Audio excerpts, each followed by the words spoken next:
Hi, welcome to the WAVY Digital Desk. I'm going to be joined today by Christopher Tan, who's the president and CEO of the Foodbank of Southeastern Virginia and the Eastern Shore. He's had over 2 decades of experience, and he started with the Food Bank in April of this year. So I'm going to bring him on now. Hi, Christopher. Thank you so much for joining us today. Thank you so much for having me.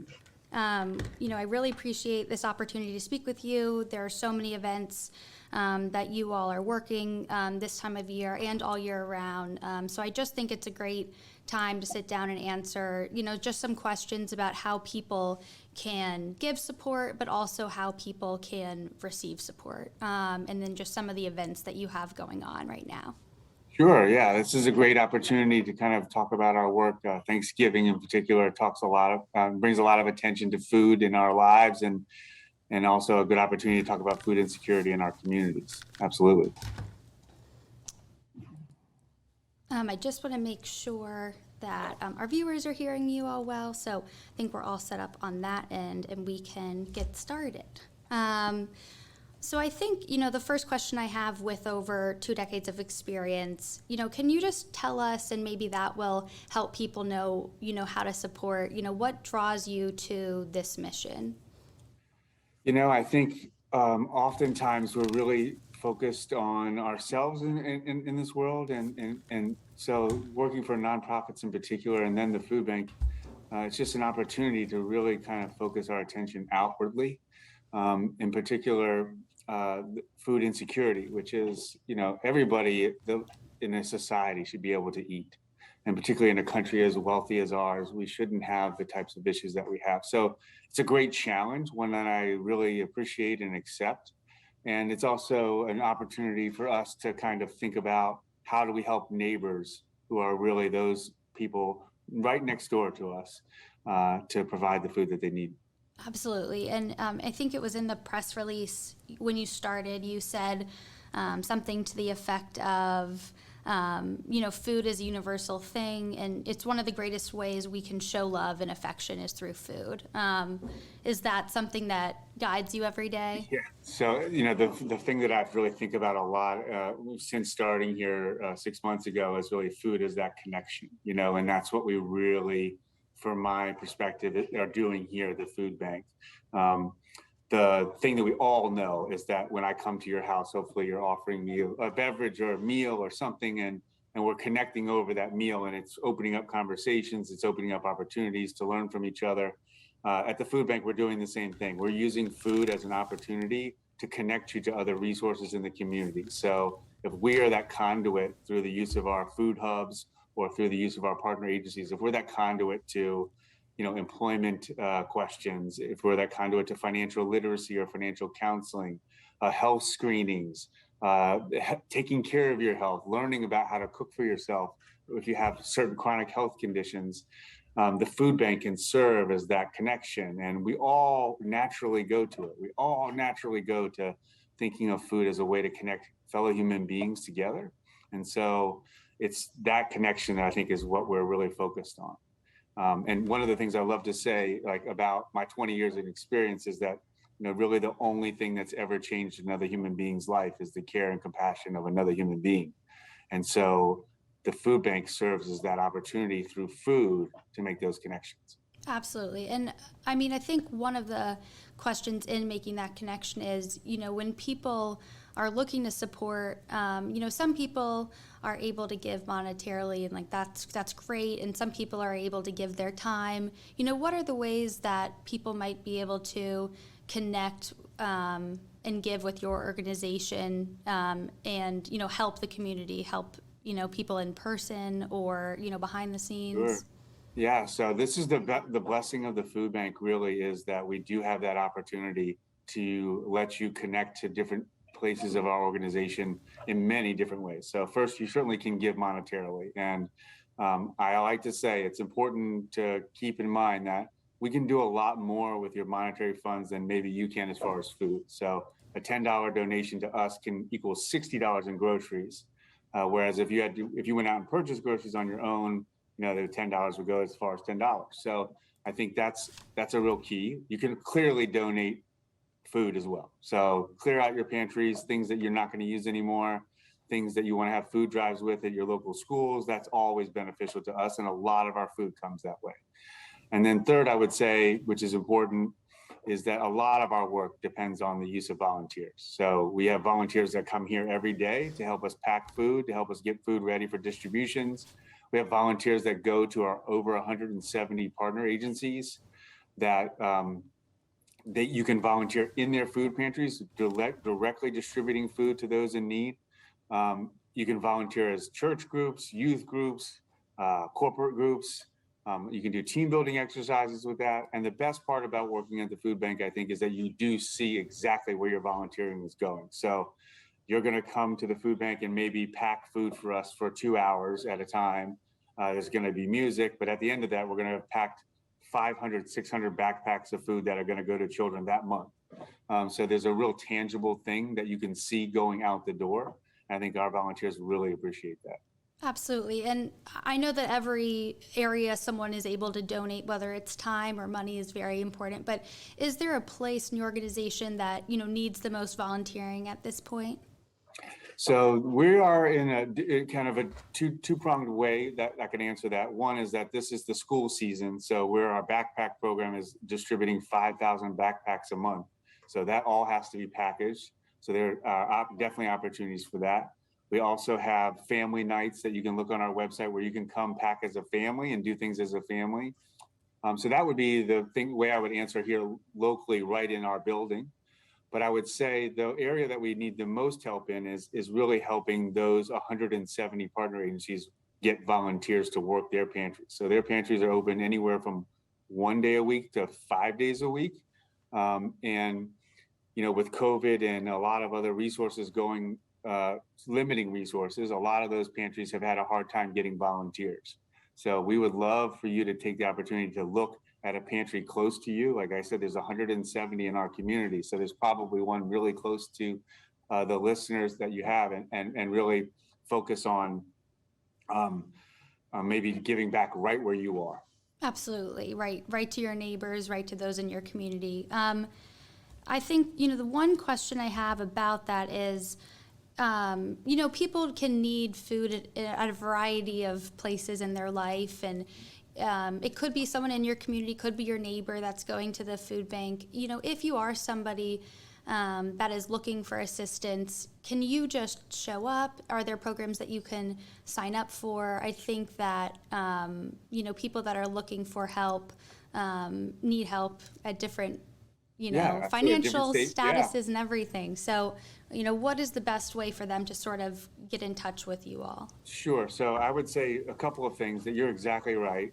People come to us at different times in their life. One of the fastest growing populations into poverty is seniors. Inflation affects them. They have fixed incomes. There's not an extra spending a lot of the time. So there's a lot of ways for you to get the resources that you need. I like to say, I hope that if you're pretty ingenious, that there's a place for you to go get food near your community almost every day. But the best way to look that up for us is to go to our website, where you can look up the partner agencies that we have. You can look it up on a map, so you can kind of picture where you are and what's easiest. That's the one thing. Our food is in the community. It's not at the food bank. It's in the community where people are. And so you can look at that map and look at the pantry resources that are available. You can find out what times they're open, when they're open. For the most part, there is no eligibility requirements. So with the small exception of those who are USDA pantries, which is a government program, there is a self-disclosed income, meaning there's no check. We're just going to ask you how much you make and to see if you qualify. But everywhere else, it's really just, if you need food, we trust you, come in, we'll be happy to help. So I think that's where we're really looking to make sure that people get to the closest pantry next to them. We also have food hubs, a couple in Norfolk, one in Portsmouth. Those hubs are designed to be a shopping experience as well. So they're kind of like going into a produce market at a Harris Teeter, if you will, but there's no charge. So you're just shopping and going out, but also those hubs have connections to the resources we were talking about. So financial literacy, diabetes screening, we've done COVID vaccines through those, flu shots, all kinds of different things. And all of that is available on our website, foodbankonline.org. Right. And then, so with your hubs or with some food banks, do people have sort of the independence to choose some of the time, at least what they would prefer having in their homes, or is it meal distribution that might be preset for them? Yeah, so there's a variety. It just depends on the distribution partner. So the majority of food bank operated hubs are food choice hubs. That's definitely the model that we are going more toward. It is a model that gives a little bit more dignity to the choice of the food selection. It also eliminates some waste because we're not going to take food. You're not going to take food that you're not going to use. So that helps. Um, so a lot of our pantries are moving that way. There are some that are in the communities that are that way. And then there are others that their pantry model is more of the boxed model where you're getting food through that. That's often a product of not having enough volunteers to do the work that you have. So boxes makes it easier, and the comfort of the food pantry that's running it, because we want them to do what they feel is best for their structure and their community. But I would say that you can look that up again online or call us, and we can figure out like what you want to get. Absolutely. And I guess on that note of, making sure things are well stocked and there's enough volunteers, what are the items or maybe some of the items that, might go overlooked but are really essential, to people in the food banks? Yeah, so there's kind of this like terrific 10 group of things that we want to try to keep in the food bank at all times. So that's definitely produce and protein, which many people can't donate because it's got some shelf stability to it. But then there are the non-perishable items that we always are looking for. So like pancake mix and pasta sauce, cereal, oatmeal, just things that last pretty long on the shelf, but also are staples of almost all American diets in that sense. So it gives our clients some variety, but we will really look for any shelf stable, non-perishable food to be donated. Absolutely. That's great. And I mean, I think that is primarily, especially in some of the events coming up, which we will get to, a great way for them to, as they are on their way to maybe their daily routine or something, they have these boxes that we'll talk about that you can drop off in Norfolk or wherever they see a food box option. And those are a great place for, non-perishable items and things like that. Yeah, so there's opportunities. You can drop them off here. There's a lot of drives that, throughout the year. So when your school has a canned food drive, try to participate. That would be great. We have a post office drive where you can leave it for the postman every year. Just there's a wide variety of ways to give. And that's why we want, to connect people in those ways. What's easiest for you. We want there to be a lot of comfort and ease in the delivery. Great. And I did have a question. I mean, this is a big holiday season coming up. Norfolk and Hampton Roads in general have a lot of events coming up. So people are in that holiday mindset. But there is a need this holiday season, with inflation and with the prices that it seems to sort of be, I don't want to say higher than other years, but definitely feels overwhelming. Can you just speak to maybe, the need this year and sort of what you're seeing? Yeah, so I mean, if you think of we're coming out of a 2-year pandemic so far, and it looks like thankfully coming out of that. During the pandemic, we saw a lot of our lines increase dramatically. Of course, people aren't able to work. They have service industry jobs that they're no longer able to serve in the industry. And so it was a real challenge for us to meet the needs. And at the same time, you had partner agencies, which are these volunteer hubs, not being able to open because the majority of their volunteers are seniors and they weren't comfortable, particularly in the beginning of COVID. But at the same time, there were a lot of resources in our community. There were resources around, stimulus checks and child tax credits and extra unemployment benefits and extra food benefits. And we had a lot of tremendous donations come to us. People were very generous during COVID. What we see now is an increase in the line even to that level. So we're seeing about the same amount of people in need as there was during COVID, but now the attention of all those other resources are dying or gone. And also inflation has dramatically impacted that. So people that would never use the food bank or who have never used the food bank are now using the food bank to supplement their food budget. So maybe they're not without food, but they're not without enough food. And so they're using the food bank to help themselves with inflation needs, gas prices, supply chain issues. And so we've seen an absolute about 20% increase in our service numbers from this time last year, and a 14 or 15% increase in the cost of food just to us. So it's also costing us more to deliver the same amount.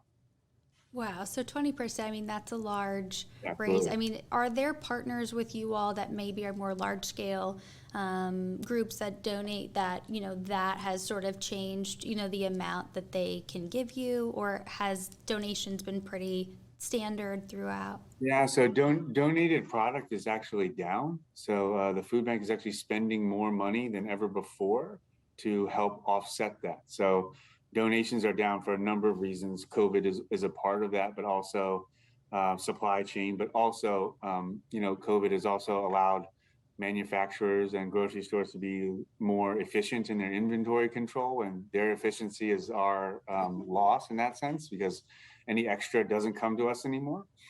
We're still doing well, don't get me wrong, but there's certainly opportunities. In FY19, the food bank would spend about $1 million a year to supplement the needs of the community. This year, it'll be closer to $5 million. And that can't be sustained forever. So we know that there's a desperate need, and we're trying to meet that need. We've also been blessed that the generosity of donors have helped us meet that need. So our monetary funding has increased. And again, that purchasing power that we have allows us to get a six-fold return on that dollar. Right. And that probably gives you all independence of, items that you do see fit that your community needs. Absolutely. I did want to ask, so the Franklin warehouse that opened up this fall, and that was an area that I gather you all just felt it needed more assistance or more access out there in Franklin? Yeah, so we're very excited about the Western Tidewater branch that we've opened up. So it's really the last piece of a puzzle, if you can imagine. So we have a distribution warehouse, the largest distribution warehouse is in Norfolk. That serves what would be traditionally Southampton roads. And then we have our own satellites on the Eastern Shore, right? So if you're a community partner, you can't drive an hour and a half through a tunnel, every day to pick up food. So we have a Eastern Shore branch that has a warehouse, it has its own freezer, refrigerator, et cetera. And so those Eastern Shore partner agencies and clients can get their food rightly from the shore, coming from our distribution center here, there once a week. The last piece of that puzzle is there's another hour and a half drive the other way, west of us, which is Western Tidewater. And so Suffolk, Sussex, Surrey, Isle of Wight, Smithfield, and Franklin, where the actual Western Tidewater branch is, needed its own hub. And so the food bank has generously and diligently planned to build that facility. We've invested $3 million into the Franklin facility. It is a wonderful facility where on the bottom is a food market where there's shopping that will serve the neighbors of Franklin directly in need. The back is a warehouse with a freezer and storage for food. So now there'll be access to agency partners who need to be able to drive close by. And the second floor is all service-related connection things. So workforce development, computer labs, internet access, health screenings, all of those things will be available. So the goal is to get you in on the bottom floor and make your way up to the top. That's great. So it really is a full center for people to have access to the, utilities that you all do have in other areas. It's a full service warehouse. The food mostly still comes here, and then it goes out to those branches once a week. So, but the consumer of those services doesn't know where it's coming from, so it's coming right to their branch, and they're only having to go there. Right. So we're still pushing services into the Western Tidewater area. We've only been open a couple of months, but we've done really well in connecting with our community partners, and we're almost to the point where our agency partners will be picking up from there instead of here regularly. Absolutely, that's great. I didn't want to lose time to talk about some events that are coming up that are donating to you all. And so I wanted to first talk about the Downtown Norfolk Food and Fun Drive that's starting this Friday on November 19th. It'll go till December 10th. Can you just tell us a little bit about that event and maybe just some of the thinking behind, how that could possibly make a really big difference, then especially in the Norfolk community. Yeah, so I think again, the connection is just, are those downtown businesses and neighbors and helping out us in getting the message out that during the holiday time in particular, we're all kind of focused on giving and need, and it's wonderful. But the reality of it is that it's a time that just exposes what's a need all year round. And so we want to take advantage of the extra focus on giving at the end of the year and the focus of the joy of being able to help other people. That fund drive will allow us to bring in a tremendous amount of food to the food bank during a difficult time.